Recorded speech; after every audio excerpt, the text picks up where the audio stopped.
رب العالمين والصلاة والسلام على أشرف الأنبياء وسيد المرسلين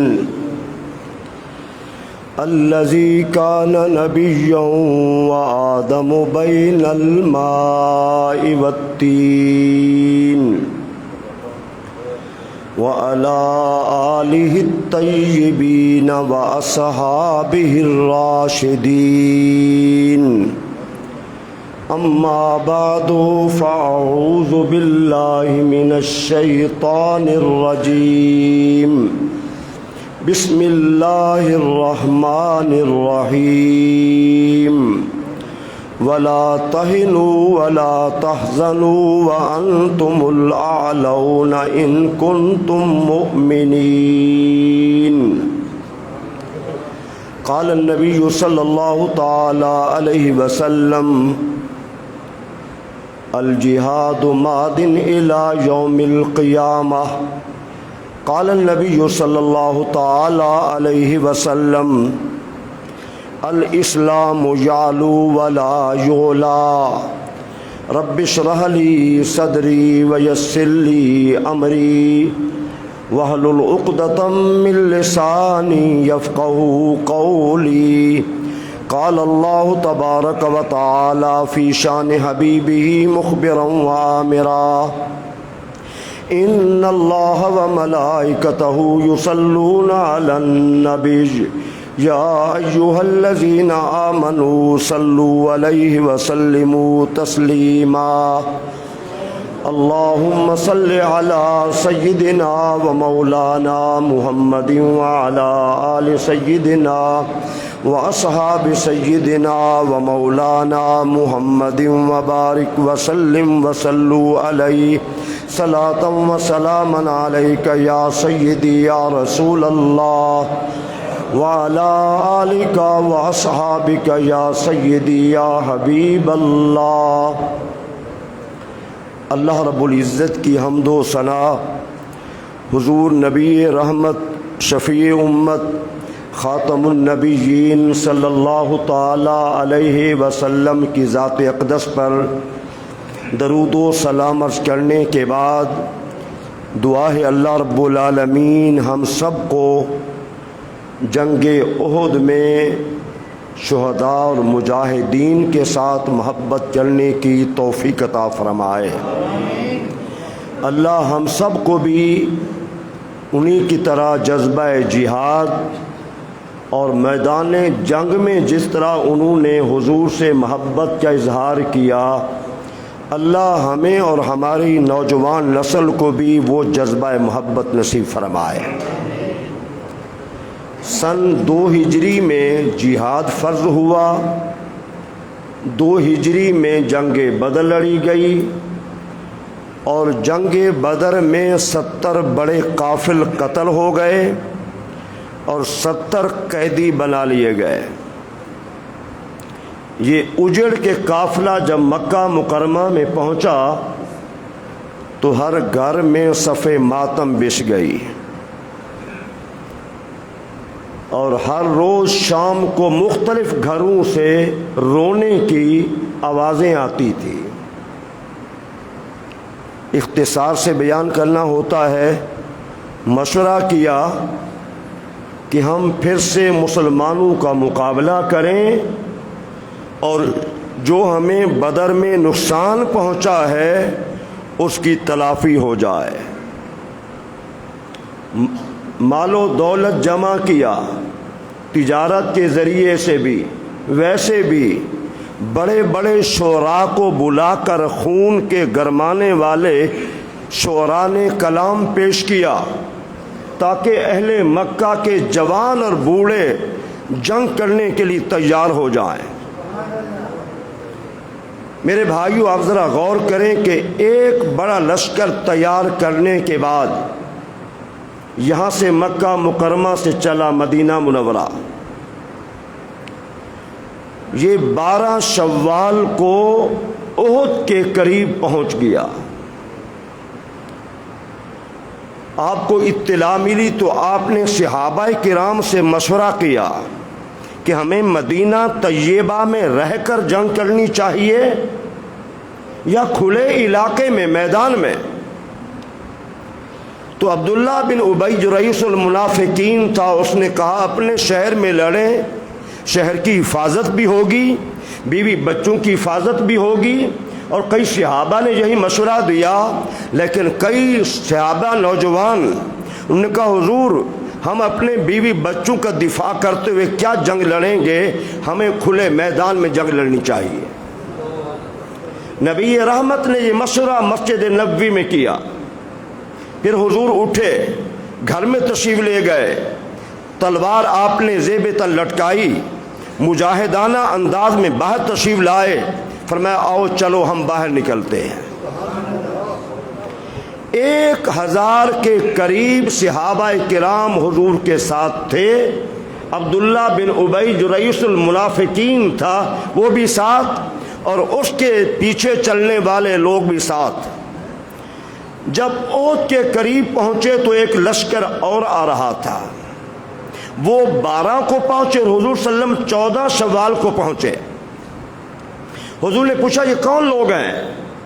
عرض کی حضور یہ عبداللہ بن ابی کے حلیف ہیں، جنہوں نے حلف اٹھا رکھا ہے مرنا جینا تمہارے کے ساتھ، جہاں تم نے دشمنی کرنی ہے ہماری دشمنی ہوگی، اور جن سے تمہاری دوستی ہوگی ہماری ان سے دوستی ہوگی۔ حضور یہ یہودی ہیں اور یہ مدد کرنے کے لیے آئے ہیں۔ پوری امت کے لیے سبق ہے جو آج ہم بھول چکے ہیں۔ میرے بھائیوں ذرا غور کرنا، رحمت عالم نے کیا فرمایا؟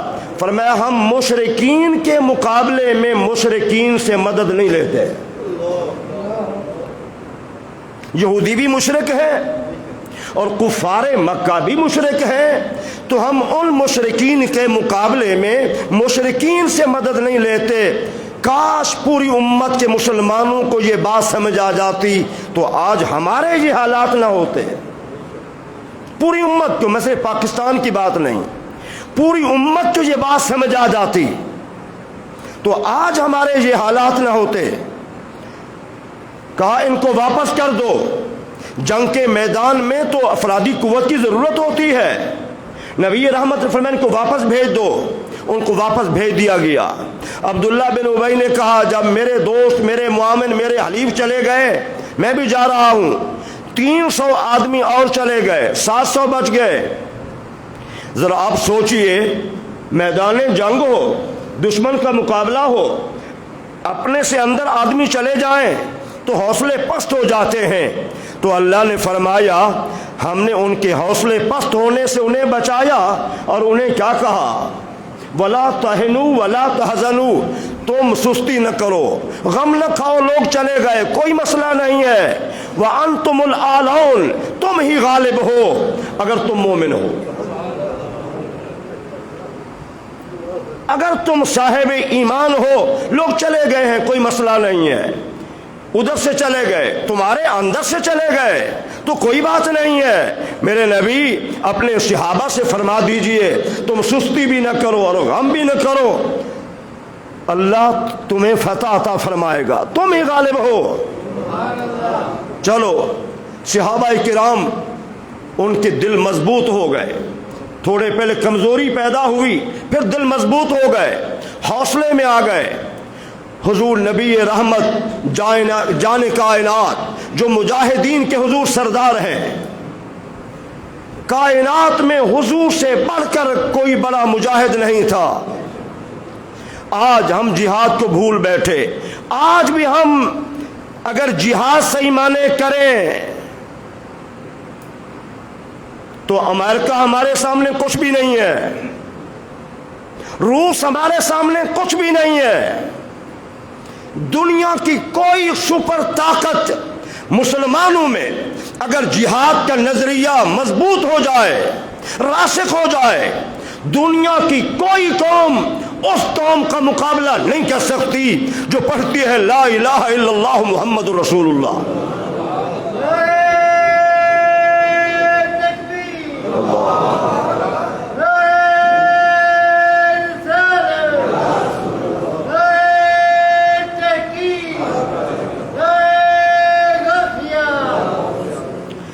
عزیزان گرامی ذرا توجہ فرمائیں،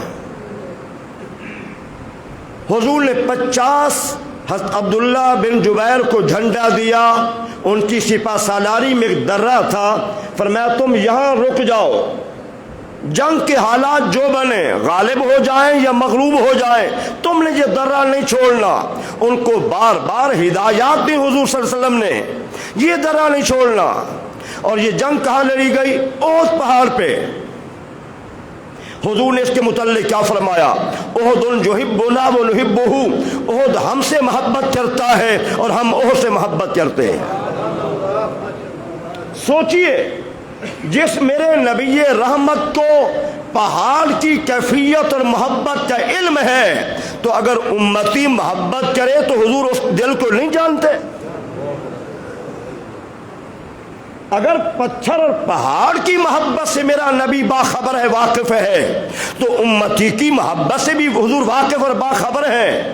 پھر ذرا آپ غور فرمائیں، توجہ کیجئے، حضور نبی رحمت صلی اللہ علیہ وسلم نے ارشاد فرمایا، کئی اعمال ایسے جن کے متعلق حضور نے فرمایا اللہ کریم اخلاص سے جنازہ پڑھنے والوں کو اللہ احد پہاڑ کے برابر اجر دیتا ہے۔ فرمایا تدفین میں جو اخلاص سے شامل ہوتے ہیں، اس مسلمان کو تدفین کر کے پھر واپس آئیں گے، اللہ انہیں بھی احد پہاڑ کے برابر اجر عطا فرماتا ہے۔ اور اسی پہاڑ پر میرے نبی نے اپنے علم غیب کا اظہار بھی کیا۔ یہ باتیں یاد رکھو، ذہن نشین کرو۔ صحیح بخاری شریف میں حدیث ہے، حضور موجود تھے، سیدنا صدیق اکبر، سیدنا عمر بن خطاب، سیدنا عثمان غنی ذی النورین رضی اللہ عنہم، یہ موجود تھے۔ پہاڑ خوشی سے اچھلنے لگا، فرمایا اثبت جا صبح فانما علیک نبی و صدیق و شہیدان، پہاڑ رک جا، کئی میل کے ایریے میں پہاڑ ہے، نبوت کی ایڑی میں کتنا طاقت ہے،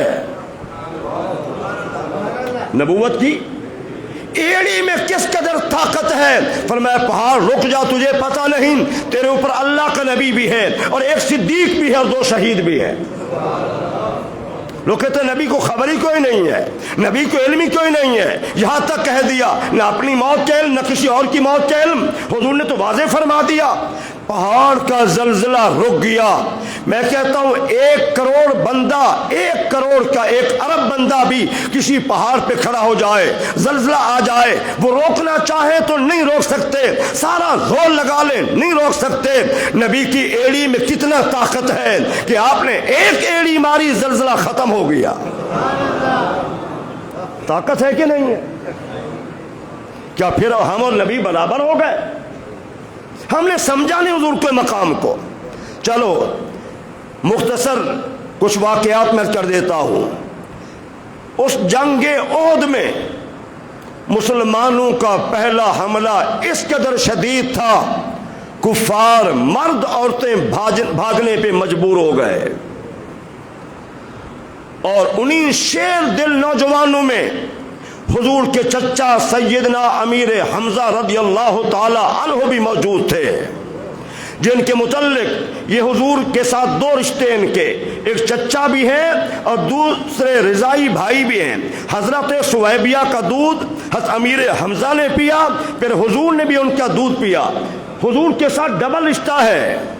حضور نے فرمایا جو 7واں آسمان ہے، کوئی سمجھ سکتا کتنا میل ہے یہاں سے؟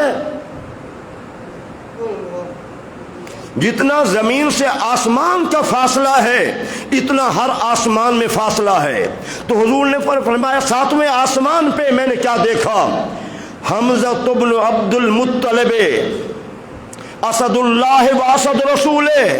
حضور نے فرمایا میں نے یہ دیکھا ہے، یہ لکھا ہوا دیکھا ہے 7ویں آسمان پہ، حمزہ اللہ کا بھی شیر ہے، اس کے رسول کا بھی شیر ہے۔